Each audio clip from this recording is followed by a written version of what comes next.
Good morning. Gyanodaya online classes में आपका स्वागत है। आज अपन शुरू करने जा रहे हैं कक्षा 12 विषय भूगोल अध्याय 2 विश्व की जनजाति। विश्व की जनजाति के अंतर्गत पीछे की ऑनलाइन क्लासेज में अपन ने एस्किमो जनजाति के बारे में अध्ययन किया।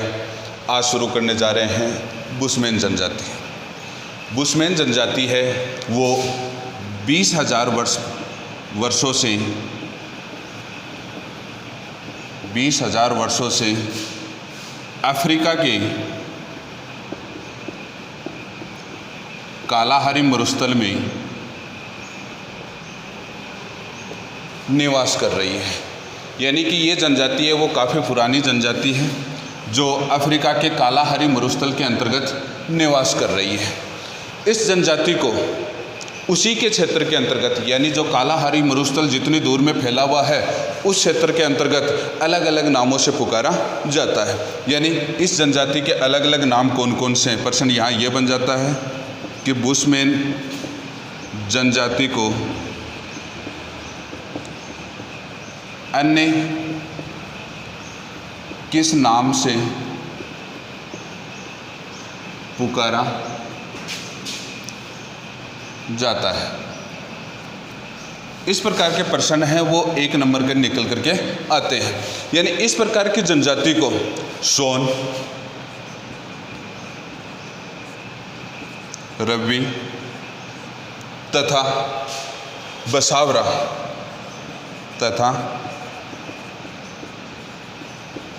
बसावरा नाम से जाना जाता है। तो यहाँ एक छोटा प्रश्न बन गया अपना कि बुशमैन जनजाति के लोगों को अन्य किस नाम से पुकारा जाता है। सोन, रवि तथा बसावरा के नाम से इस जनजाति को जाना जाता है।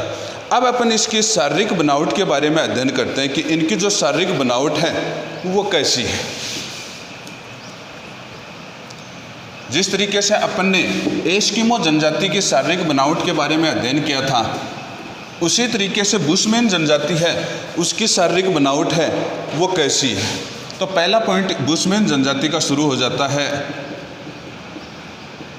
शारीरिक संरचना या बनावट। इस जनजाति के जो लोग हैं वो निग्रिटो प्रजाति से संबंध रखते हैं। निग्रिटो प्रजाति से संबंध। जिस तरीके से एस्किमो जनजाति के लोग हैं यानी अपन ने पढ़ा है कि एस्किमो जनजाति के जो लोग हैं वो मंगोल प्रजाति से संबंध रखते हैं, उसी तरीके से इस जनजाति के जो लोग हैं या उनकी ये कह सकते हैं कि उनके जो शारीरिक संरचना है वो निग्रिटो प्रजाति के लोगों से मिलती है। क्योंकि ये अपन ने शुरुआत में अध्ययन कर लिया था कि जाति, प्रजाति और जनजाति इन तीनों शब्दों का आपस में जो संबंध है वो जुड़ा हुआ तो है लेकिन अर्थ इन तीनों का कहीं ना कहीं अलग निकल रहा है।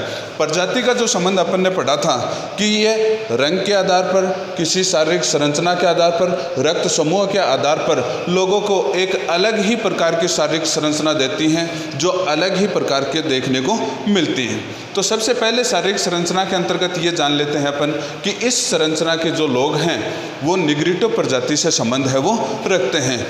दूसरी बात इसी की शारीरिक संरचना के अंतर्गत ये कह सकते हैं कि ये लोग नाटे कद के होते हैं। यानी इनकी जो शारीरिक बनावट है, जो हाइट जिसे अपन बोल सकते हैं वो लगभग 5 फीट के लगभग होती है और जो औरतें होती हैं उन औरतों की जो हाइट है वो उससे भी कम है वो मानी जाती है। अगला शारीरिक संरचना के अंतर्गत ये कह सकते हैं कि इनके जबड़े बाहर निकले होते हैं। ये इनकी शारीरिक संरचना है वो बताती है कि इनके जो जबड़े होते हैं वो बाहर निकले होते हैं और इसके पश्चात इनके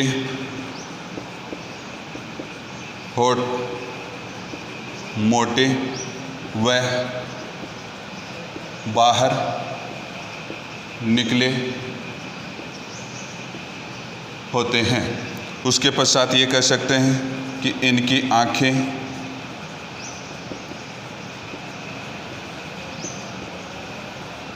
तिरछी होती हैं। ये इनकी महत्वपूर्ण शारीरिक संरचनाएं हैं वो दे रखी है कि इनकी शारीरिक संरचना के अंतर्गत पहली आ जाती है निग्रिटो प्रजाति से संबंध, दूसरी आ जाती है कि ये लोग नाटे कद के होते हैं, तीसरी आ जाती है कि इनके जबड़े बाहर निकले होते हैं, चौथी आ जाती है कि इनके होंठ मोटे व बाहर निकले होते हैं, और पांचवें इनकी आंखें तिरछी होती हैं। अब इसके पश्चात यहाँ फिर प्रश्न बन जाता है कि इस बुशमैन जनजाति के लोगों की शारीरिक संरचना के बारे में बताइए, या ये कह लें कि बुशमैन जनजाति की कोई 2 शारीरिक संरचनाओं के बारे में बताइए। तो ये अपने महत्वपूर्ण जो 5 पॉइंट हैं, इनमें से कोई 2, 3 या 5 के 5 पूछे जा सकते हैं। दूसरा पॉइंट इसके अंतर्गत शुरू होता है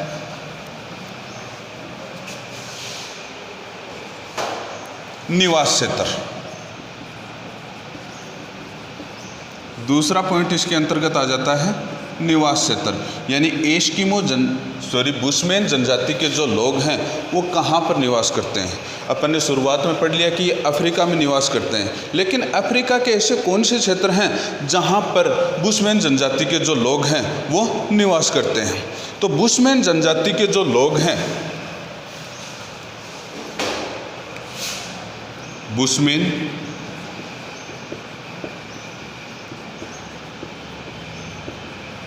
जनजाति के लोग 18 डिग्री दक्षिणी अक्षांश से 24 डिग्री दक्षिणी अक्षांश के मध्य निवास करते हैं।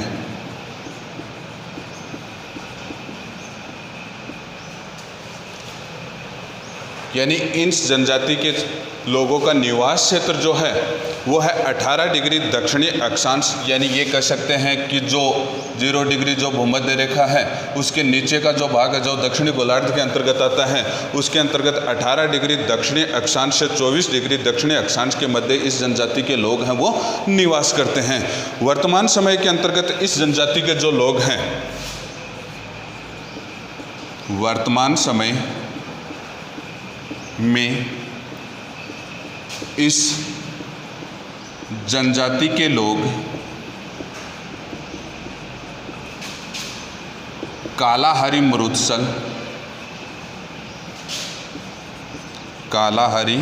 मरुस्थल में निवास करते हैं। यानी वर्तमान समय में ये लोग हैं वो कालाहारी मरुस्थल के अंतर्गत पाए जाते हैं। अब ये कालाहारी मरुस्थल है वो कहाँ पर है? ये कालाहारी मरुस्थल जो है वो अफ्रीका के बोत्सवानालैंड, जिसे बेचुआनालैंड भी कहते हैं, यहाँ पर ये पाए जाते हैं। यानी मूल स्थान इनका जो कालाहारी मरुस्थल है, और कालाहारी मरुस्थल कहाँ पर है? ये अफ्रीका के बोत्सवानालैंड कह सकते हैं, या इसको कह सकते हैं बेचुआनालैंड के अंतर्गत ये लोग हैं वो पाए जाते हैं। इसके अलावा धीरे धीरे ये इनके जो जनजाति के जो लोग हैं वो उनके जो कबीले, छोटे छोटे जो कबीले हैं वो दक्षिणी पश्चिमी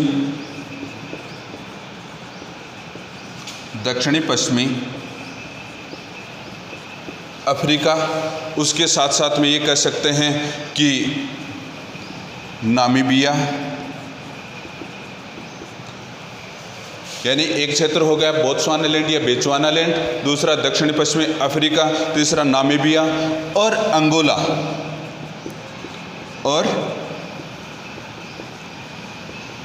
अंगोला क्षेत्र में निवास करते हैं। एक बार पुनः देख लीजिए, निवास क्षेत्र की अपन चर्चा कर रहे हैं कि बुशमैन जनजाति के जो लोग हैं वो 18 डिग्री दक्षिणी अक्षांश से 24 डिग्री दक्षिणी अक्षांश के मध्य निवास करते हैं।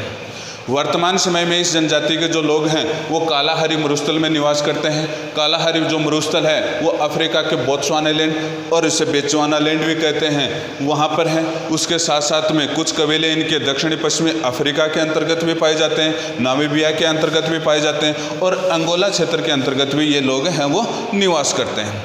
अब जहाँ पर नाम आ गया मरुस्थल क्या है, यानी जिन क्षेत्रों का तापमान बहुत अधिक हो और वहाँ पर वर्षा है वो सामान्य से कम होती हो, वो मरुस्थल के अंतर्गत आते हैं। तो इन क्षेत्रों के अंतर्गत यानी कालाहारी मरुस्थल के अंतर्गत जो औसत वर्षा है, औसत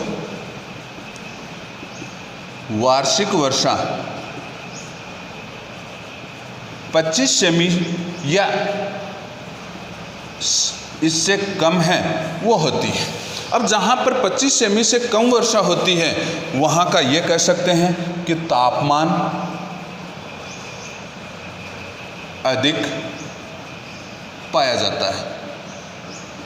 यानी जिन क्षेत्रों के अंतर्गत ये लोग रहते हैं उस जगह पर औसत वार्षिक वर्षा वो 25 सेमी से कम और वहाँ का तापमान है वो अधिक पाया जाता है। यानी सामान्यतः उस क्षेत्र का तापमान है वो 35 डिग्री सेंटीग्रेड से 40 डिग्री सेंटीग्रेड तक पाया जाता है और कभी कभार इन क्षेत्र का तापमान है वो 50 डिग्री सेंटीग्रेड तक पहुंच जाता है। तो ये कह सकते हैं कि इन क्षेत्रों का जीवन भी जो है वो बहुत ही कठोर है। अत्यधिक गर्मी के अंतर्गत ये लोग हैं वो निवास करते हैं। ये हो गया इसका निवास क्षेत्र। इसके अंतर्गत भी छोटा प्रश्न है वो पूछा जा सकता है कि बुशमैन जनजाति के जो लोग हैं उनके निवास क्षेत्र के बारे में समझाइए। तो इसके अंतर्गत कुछ क्षेत्रों के नाम पूछे जा सकते हैं या उन क्षेत्रों के बारे में मानचित्र के अंतर्गत भी पूछा जा सकता है। अब तीसरा इसके अंतर्गत आता है आर्थिक क्रियाकलाप। आर्थिक क्रियाकलाप यानी किस तरीके से ये लोग हैं वो अपना जीवन यापन करते हैं। जिस तरीके से एस्किमो जनजाति के बारे में अपन ने अध्ययन किया तो एस्किमो जनजाति के लोग शिकार करते थे, उसी तरीके से बुशमैन जनजाति के लोग हैं वो भी शिकार के माध्यम से अपना जीवन यापन है वो करते हैं। यानी शिकार करके ये लोग क्या करते हैं, अपना जीवन यापन करते हैं और इस शिकार यानी आखेट के माध्यम से ये लोग अपना जीवन गुजारा कर लेते हैं। और इसी से संबंधित सन 2018 के अंतर्गत एक प्रश्न है वो पूछा गया था कि बुशमैन जनजाति के आखेट पद्धति को समझाइए। 2 नंबर का प्रश्न है वो यहाँ से निकल करके आया था। तो इस जनजाति के जो लोग हैं वो तीर कमान व भाले से शिकार करते हैं। यानी मरुस्थलीय क्षेत्रों के अंतर्गत रहते हैं तो वहाँ पर घास है वो भी पाया जाता है और छोटी मोटी वनस्पति हैं, झाड़ियाँ हैं वो पाई जाती हैं। तो उस जगह पर छोटे मोटे जानवर हैं वो पाए जाते हैं। उन जानवरों का शिकार है वो तीर कमान के माध्यम से और भाले के माध्यम से ये लोग क्या कर लेते हैं, शिकार कर लेते हैं और उस शिकार से अपना गुजारा करते हैं। इस जनजाति के जो लोग हैं वो बड़े जो जानवर होते हैं उन बड़े जानवरों को फंदों में फंसा करके या अलग अलग प्रकार की गतिविधि उनके साथ में करके उन जानवरों को ये पकड़ लेते हैं और उनका ये शिकार करके और अपना भोजन उनको बनाते हैं। अब ये कहें कि बड़े जानवरों को किस तरीके से पकड़ते हैं, तो दलदल नुमा क्षेत्र बना लेते हैं। दलदल नुमा क्षेत्र बना करके यानी कि जहाँ पर जल इकट्ठा रहता है उस जल में मिट्टी डाल करके कीचड़ नुमा वहाँ बना देते हैं और बड़े जानवरों को उस कीचड़ वाले क्षेत्रों की तरफ धकेलते हैं। जब वो बड़े जानवर कीचड़ वाले क्षेत्रों से निकलने की कोशिश करते हैं तो उनके पाँव उस कीचड़ में फंस जाते हैं और ये लोग वहाँ पर क्या कर लेते हैं, आसानी से उनका शिकार है वो कर लेते हैं। या ये कह सकते हैं कि जहरीला जल पिला करके, जहरीला जल पिलाकर एक जगह पर गड्ढे बना देते हैं और उस गड्ढे में पानी डाल देते हैं और उस पानी के अंतर्गत जहर डाल देते हैं। जब कोई भी बड़ा जानवर आकर के उस पानी को पीता है तो उस जहरीली जल के कारण वो क्या होता है, बेहोश होने लगता है और उसे पकड़ करके ये लोग क्या कर लेते हैं, उसको अपना भोजन है वो बना लेते हैं। बड़े बड़े फंदे बना करके, यानी 2-3 पेड़ों के बीच में जाल लगा करके ये लोग क्या कर लेते हैं, पशुओं को उनकी तरफ ले जाते हैं और वो पशु जब उन जाल में फंस जाते हैं तो उनका भी ये शिकार आसानी से कर लेते हैं। बुशमैन जनजाति के जो लोग होते हैं वो पशुओं की आवाज़ निकालने में निपुण होते हैं, पशु पक्षियों की आवाज़ निकालने में निपुण होते हैं। तो जिस क्षेत्रों में जाकर के शिकार करने के लिए जाते हैं तो ये अलग अलग तरीके की आवाज़ निकालते हैं, जिसके कारण जो पशु पक्षी होते हैं वो ये देखते हैं कि अपने ही कबीले के लोग यहाँ पर हैं तो वो सतर्क नहीं होते और ये लोग आसानी से उनका शिकार है वो कर लेते हैं। तो आज अपन ने 3 पॉइंटों पे अध्ययन किया, शारीरिक संरचना, निवास क्षेत्र और आर्थिक क्रियाकलाप। धन्यवाद।